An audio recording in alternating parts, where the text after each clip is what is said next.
আপনি কি জানেন নবীজির মৃত্যুর কিছুদিন আগে কি ঘটেছিল? একদিন নবীজি বাকিয়া নামক কবরস্থানে কবর জিয়ারত করতে যান। কবর জিয়ারত করে ফিরে আসার সময় নবীজির প্রচণ্ড মাথা ব্যথা করতে থাকে। এরপর তিনি জ্বরে আক্রান্ত হয়ে পড়ে।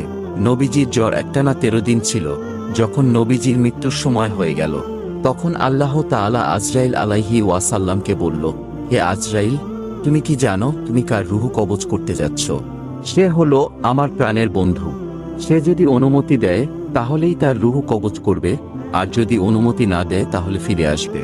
এরপর আজরাইল আলাইহি ওয়াসাল্লাম নবীজির রূহ কবজ করার জন্য নবীজির ঘরে প্রবেশ করেন এবং নবীজিকে সালাম দিয়ে বললেন, হে আল্লাহর রাসূল, আমি মালাকুল মাউত।